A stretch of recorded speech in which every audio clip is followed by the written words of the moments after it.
When it was time for them to go out, Maura sat beside Kian in the black luxury sedan, but she could not relax. Her fingers kept tangling with each other. Her legs shook lightly. Her eyes kept sneaking quick glances at him. Every time she looked at him, her heart beat faster. She remembered the mirror. She remembered the snake-like tail. She remembered the way he had disappeared into thin air. But now, he looked normal. Too normal. He was smiling, handsome, calm, acting as if nothing strange had ever happened. That alone made Maura more afraid. Kian glanced at her. "Are you okay?" he asked gently. Maura swallowed hard and nodded quickly. "Yes, I'm fine," she whispered. But she was not fine. Her mind was loud. Her thoughts were running up and down, chasing one question. Did I really see a tail, or was it my imagination? Kian kept driving quietly, and Maura's eyes kept going to his legs, his hands, his body. She wanted to be sure she wasn't sitting beside something dangerous. The road toward Shadowwood Forest. Suddenly, Kian turned off the main road and entered a lonely path that led toward Shadowwood Forest. The road became rough. Tall trees rose on both sides. The wind made strange sounds as it passed through the bushes. Maura felt her chest tighten. Why are we going this way?" she asked softly. Kian smiled. "It's a shorter route. Don't worry." But Maura did worry. Her mind started shouting again. The car moved deeper into the forest area. Large trees covered the road like umbrellas. Sunlight hardly touched the ground. Bushes moved as small animals ran through them. Maura slowly shifted closer to the door, her hand gently touching the door handle, just in case she needed to jump out. Kian noticed again. "You look tense," he said. "No, I'm okay," Maura lied, forcing a smile. But fear was already sitting inside her chest like a heavy stone. A few minutes later, Kian stopped the car suddenly. The car made a soft sound as it came to a halt. Maura's heart nearly jumped out of her chest. Why are we stopping?" she asked in a shaky voice. Kian did not answer immediately. He sat still, looking straight ahead. Then slowly, he turned his head and looked at Maura. His smile was calm, but something about it made her feel cold. He opened the door and stepped out. Maura froze. Kian walked slowly toward the thicker part of Shadowwood Forest and stared into it, like he was studying something deep inside. The wind blew his suit lightly. He stood there silently, like he was waiting for someone or something. Maura opened her door a little and looked around. Cars passed the faraway main road only occasionally. The forest around them was quiet. Too quiet. She finally gathered courage. What are we doing here?" she asked, her voice trembling. Kian turned toward her with a wide smile. "You know," he said calmly, "I like this type of place. I love the peace here. I want to own a house in a place like this someday." He lifted his hand and pointed toward the forest. "Somewhere inside there." Maura's mouth dropped open. She pointed at the dark trees immediately. Inside there." Kian nodded, still smiling. Maura shook her head quickly. "Maybe you will be the only one to come and stay here," she said. "I won't. I'm already scared. Please, let's go." Kian's smile widened even more. Something about that smile made Maura's stomach twist. It didn't look like a normal smile. It was too wide, too calm, almost like he was secretly enjoying her fear. But he turned back to the car, opened the door, and sat down without another word. Then he started the engine. "Okay," he said softly. "Let's go." Maura exhaled deeply. Her body relaxed a little, though her hands still shook. The car moved back to the main road, away from Shadowwood Forest. Maura wiped her forehead quietly. The mansion in Aruba City. After some minutes, the scenery changed. The tall trees ended, and beautiful houses and flowers began to appear. The road became wider, cleaner, more organized. Maura saw a long fountain in the center of the street, with beautiful lights around it, and security guards standing near the gate of a large estate. Kian drove into the estate confidently. Maura's eyes widened. Where is this place?" she whispered. Kian didn't answer. He drove forward until they reached a stunning house, more beautiful than any house Maura had ever seen. The house looked like something from a movie. White walls, large glass windows, golden lights, tall pillars, and a front garden that looked like paradise. Maura covered her mouth with both hands. Kian parked in front of the building. For a moment, the world felt quiet. The only sound Maura heard was her own fast breathing. Kian stepped out and walked to her side. He opened her door with a soft smile. "Come," he said. Maura stepped out slowly, still staring at the house like she was in a dream. "It's so beautiful," she whispered. Kian nodded. "Yes." Then he reached into his pocket and brought out a small key holder. He held it out toward her. "These," he said gently, "are the keys." Maura froze. "The keys," she repeated, looking at him in surprise. What do you mean?" "Keys for what?" Kian stretched the keys closer. "This is your house now," he said. Maura's mouth fell open. My house?" she asked, pointing at herself. Kian nodded with a calm smile. "I bought it for you." Maura screamed excitedly before she could control herself.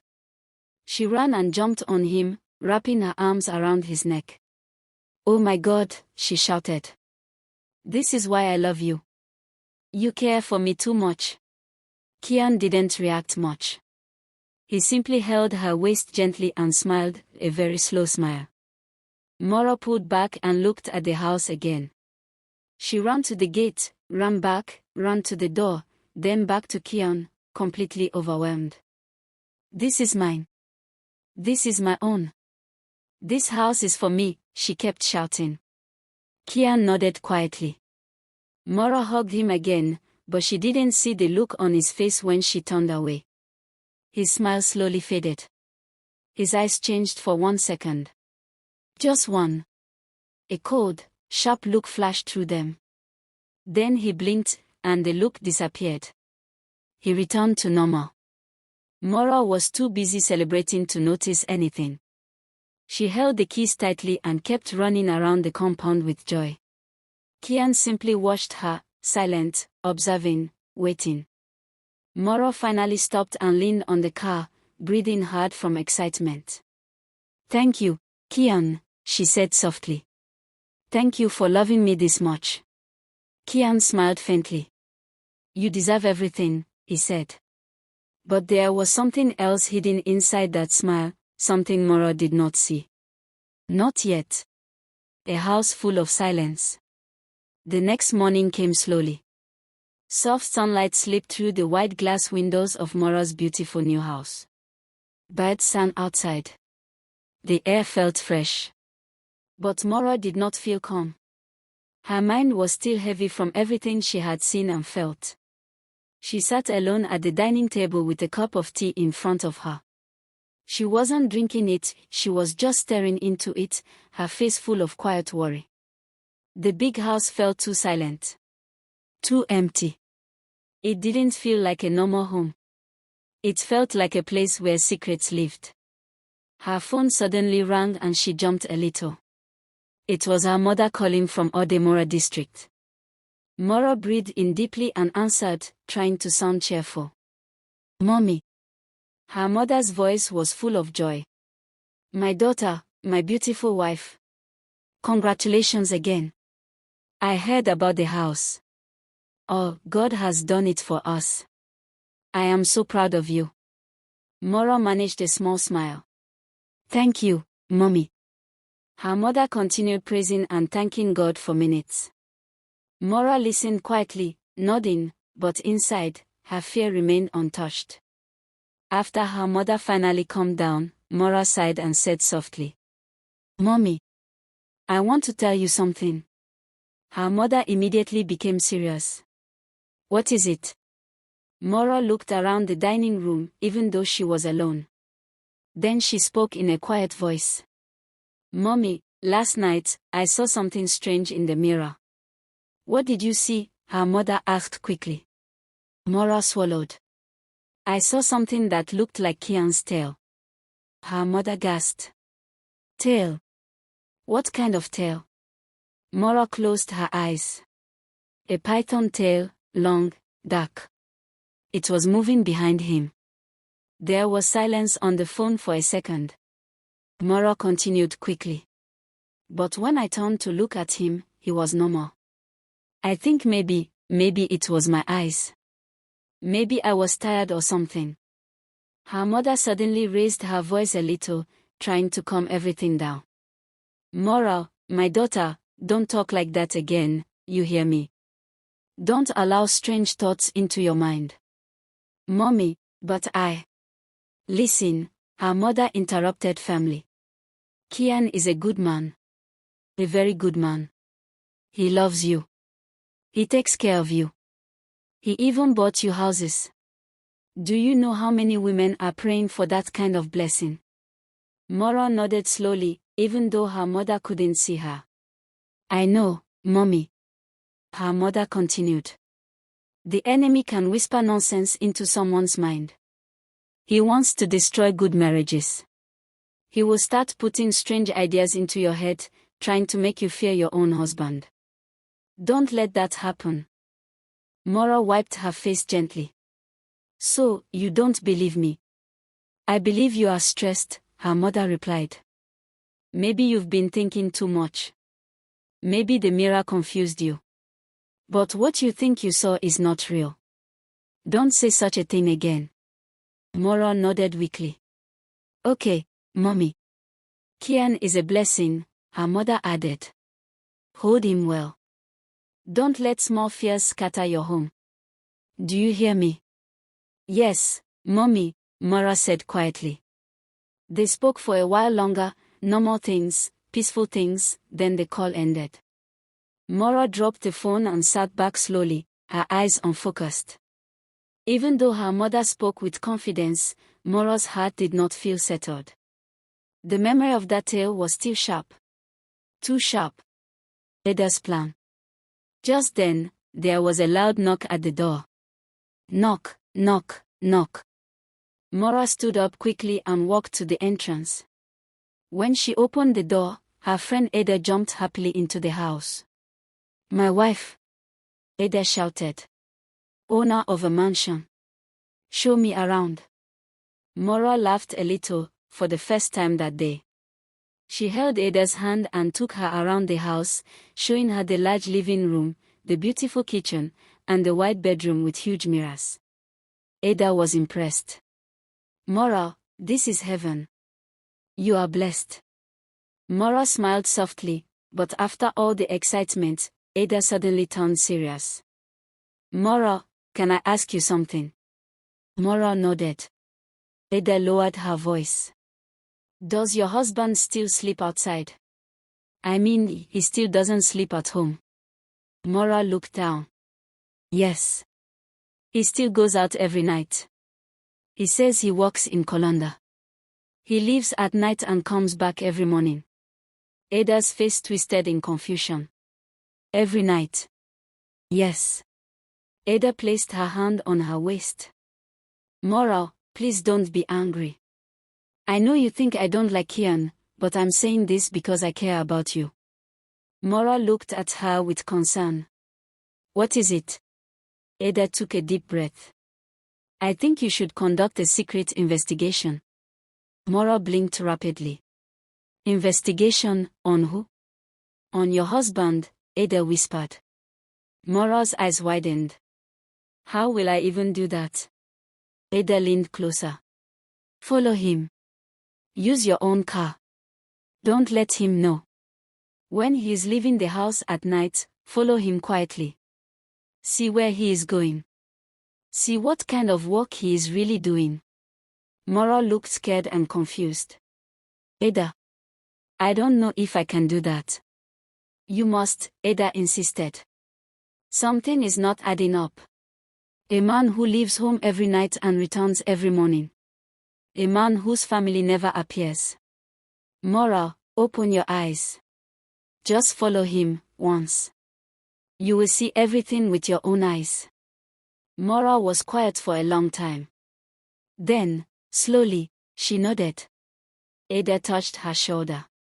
Good. Be careful. They talked a little while longer and then Ada left. Mora remained standing in the living room alone, thinking deeply. Her heart beat slowly, heavily. She wasn't sure she was ready, but she felt she needed the trust. Following him into the night. Hours passed. The sun went down. Darkness slowly filled the house. Kian arrived, moved around casually, and started dressing up to go out, as usual. Mora walked to their bedroom window and peeped outside. Kian's car was still in the compound. He was somewhere inside, preparing. Her heart began to beat faster. A few minutes later, she heard his footsteps coming down the stairs. She quickly pretended to be busy arranging things on the table. Kian came out wearing a dark shirt and black trousers. I'm going now, he said softly. Mora swallowed. Okay. Safe journey, she replied. Kian kissed her forehead and walked out. As soon as the gate opened and Kian drove into the night, Mora rushed upstairs to change into simple clothes. Her hands shook so much that she couldn't button her shirt properly. She grabbed her car key, turned off all the lights, and quietly sneaked out through the back door. She entered her car and waited until she saw Kian's taillights turning at the bend of the street. Then she started her engine slowly. Very slowly. She followed him from behind. Her heart was beating louder than the sound of a car. She prayed silently. Please, God, let nothing happen to me tonight. Because tonight, Mora was about to see the truth. The real truth. She continued following Kian's car through the quiet road. The moonlight touched the trees on both sides. His car moved fast but steady, and Mora kept her eyes locked on his red taillights. She refused to blink. She refused to look away. She wanted to see where he always disappeared to. But suddenly, vroom! A speeding car overtook her so fast she screamed and grabbed the steering wheel tightly. Her heart almost jumped out of her chest. By the time she balanced herself and looked forward again, Kian's car was gone. Completely gone. No sound. No light. No turning. No movement. Nothing. Mora stepped on her brake and stopped right there on the road. Tears of frustration filled her eyes. What is happening? Why can't I catch him? She shouted to herself. After a few minutes of confusion and fear, she turned her car around and drove back home, her mind full of unanswered questions. The sleeping pills. The next morning, the sun rose bright, but Mora felt cold. Her whole body felt weak.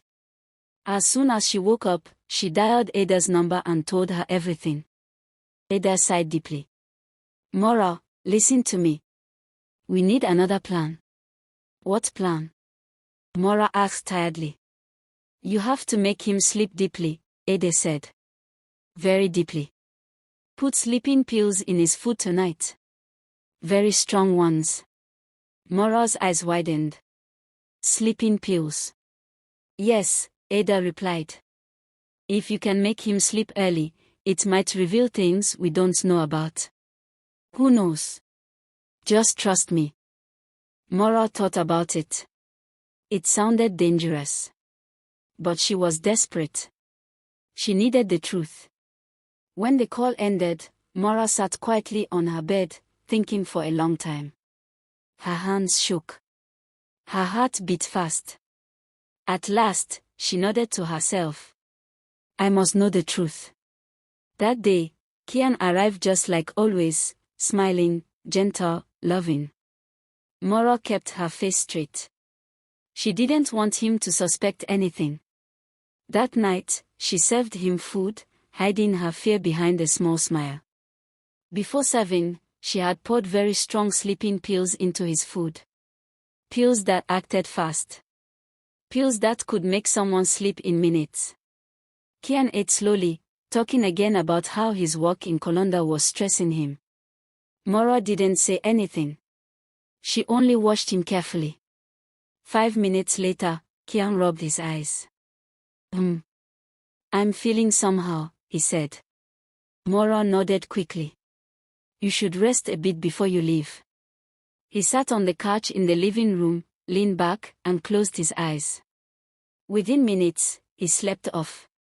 Mora's heart began to beat so loud that she felt it in her ears. She walked to the bathroom and took a short shower to calm herself. She stood under the water for a long time, breathing deeply. Then she returned to the living room. And froze. The monster on the couch. Her breath died in her chest. Her eyes grew wide, like she was seeing something from another world. Kian was lying on the couch. But he was not fully human anymore. A very long, thick, dark python tail stretched out from his clothes. It touched the floor. It moved slowly. It glistened under the light. Mora's mouth opened wide. And then she screamed.